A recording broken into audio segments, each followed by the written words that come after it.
ഉത്തരാഖണ്ഡിൽ നടക്കുന്ന ദേശീയ ഗെയിംസിൽ പങ്കെടുക്കുന്ന റോവിംഗ് ടീമിന്റെ പരിശീലനം പുന്നമടക്കായലിൽ തുടങ്ങി. ഫെബ്രുവരി 6 മുതലാണ് ഹൈഡ്രാമിൽ വെച്ച് മത്സരങ്ങൾ നടക്കുന്നത്. മത്സരിക്കുന്ന 6 ഇനങ്ങളിലും സ്വർണം നേടുക എന്ന ലക്ഷ്യത്തോടെയാണ് ടീമിന്റെ പരിശീലനം. ഇത്തവണ മത്സരങ്ങൾ നടക്കുന്നത് ഉത്തരാഖണ്ഡിലെ ഹൈഡ്രാമിലാണ്. കഴിഞ്ഞ തവണ ഒരു സ്വർണം മാത്രമാണ് കേരളത്തിന് ലഭിച്ചത്.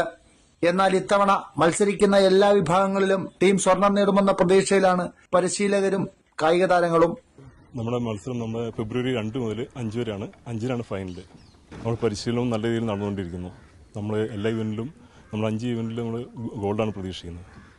കഴിഞ്ഞ പ്രാവശ്യം നമ്മൾ പ്രതീക്ഷിച്ചൊരു 3 ഗോൾഡ് നമ്മൾ പ്രതീക്ഷിച്ചിരുന്നു. പക്ഷേ നമ്മൾക്ക് 2 ഗോൾഡ് 1 ബ്രോൺസോ ആയിപ്പോയി. കഴിഞ്ഞ പ്രാവശ്യം ഒരു ടെക്നിക്കൽ ഫെയിലിയർ വന്ന് നമ്മുടെ ഒരു ബോട്ടിന് വന്നില്ല. ഇതോടെ അതുണ്ടാകാതിരിക്കാനുള്ള ശ്രമങ്ങൾ എല്ലാ രീതിയിലുള്ള പ്രിപ്പറേഷൻസ് ഇതുവരെയുള്ള നടത്തി പോകുന്നു.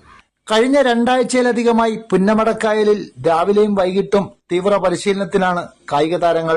വിജയത്തിൽ കുറഞ്ഞൊന്നും ചിന്തയിലില്ലെന്നാണ് ഇവരുടെ അഭിപ്രായം. ഈ പ്രാവശ്യം നല്ല കോൺഫിഡൻസ് ഉണ്ട്. നേരത്തേലും എല്ലാവരും ഗോൾഡ് ആണ് ടാർഗറ്റ് ചെയ്തിരിക്കുന്നത്. കിട്ടും. അതെ അതെ, കേരളത്തിനെ അപേക്ഷിച്ചിട്ട് നമുക്കിവിടെ ഭയങ്കര ചൂടായിട്ടും അവിടെ ഭയങ്കര തണുപ്പാണ്. അപ്പോൾ ഇനി അവിടെ ചെന്ന് കഴിയുമ്പോഴേക്കും ക്ലൈമറ്റുമായിട്ട് സെറ്റാവാൻ വേണ്ടിയിട്ട് ചിലപ്പോൾ നമ്മൾ ഇവിടുന്ന് നേരത്തെ പോകേണ്ടി വരുമായിരിക്കും.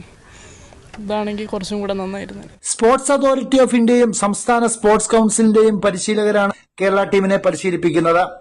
സാമ്പത്തിക പ്രതിസന്ധികൾക്കിടയിലും സർക്കാരിന്റെ ഭാഗത്തു നിന്നും എല്ലാവിധ സഹായങ്ങളും ടീമിന് ലഭിക്കുന്നുണ്ടെന്ന് റോവിംഗ് അസോസിയേഷൻ സംസ്ഥാന സെക്രട്ടറി ശ്രീകുമാരക്കുറുപ്പ് പറയുന്നു.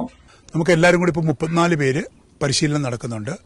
പരിശീലകരായിട്ടുള്ളതെന്ന് പറഞ്ഞാൽ സജി തോമസ് അർജുന അവാർഡി സായി കോച്ചാണ്.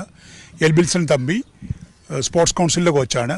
പിന്നെ ഒരു പർമീന്ദർ കൗറുണ്ട്, അതും സായിയുടെ കോച്ചാണ്. ഇവരാണ് ഇതിൻ്റെ മാനേജേഴ്സ് എന്ന് പറഞ്ഞു കഴിഞ്ഞാൽ ഒന്ന് ഷിജിലാൽ, എം ജേക്കബ്, ആനീറ്റി, ഇവരാണ് മാനേജർ. നമ്മുടെ കുട്ടികളെല്ലാം ഒരുപാട് നന്നായിട്ട് പെർഫോം ചെയ്യുന്നുണ്ട്. ഇപ്പം ഇത് സ്റ്റേറ്റ് ഗവൺമെൻറ് ഇവിടെ ഇവർക്കുള്ള സൗകര്യങ്ങളിലെ സ്റ്റേറ്റ് ഗവൺമെൻറ് ഇതിന് പൈസ എന്ന് പറഞ്ഞാൽ ഒരാൾക്ക് 800 രൂപ വീതമാണ് അലോട്ട് ചെയ്തിരിക്കുന്നത്. എങ്കിലും കഴിയുന്നതിലും ഈ സാമ്പത്തിക പ്രതിസന്ധി കൊണ്ടുള്ള ഒരു ചെറിയൊരു പ്രശ്നം മാത്രമേ ഉള്ളൂ. കാശ് ഇപ്പോൾ 800 രൂപ എന്ന് പറയുന്ന ഒരു കുട്ടിക്കെന്ന് പറഞ്ഞു കഴിഞ്ഞാൽ നല്ലൊരു എമൗണ്ടാണ് ഗവൺമെൻറ് പറഞ്ഞിരിക്കുന്നത്. മത്സരവേദിയിൽ ശക്തമായ തണുപ്പാണ് അനുഭവപ്പെടുന്നത്. ഇതിനെ എങ്ങനെ അതിജീവിക്കുമെന്നുള്ള ചിന്തയിലാണ് കായിക താരങ്ങൾ. ഒരുപക്ഷെ 1 മാസം മുമ്പ് ടീം ഉത്തരാഖണ്ഡിലെത്തി പരിശീലനം നടത്തേണ്ട സാഹചര്യമുണ്ടോ എന്നും അസോസിയേഷൻ ഭാരവാഹികൾ പരിശോധിച്ചു വരുന്നു. ഷാജഹാൻ, കൈരളി ന്യൂസ്, ആലപ്പുഴ.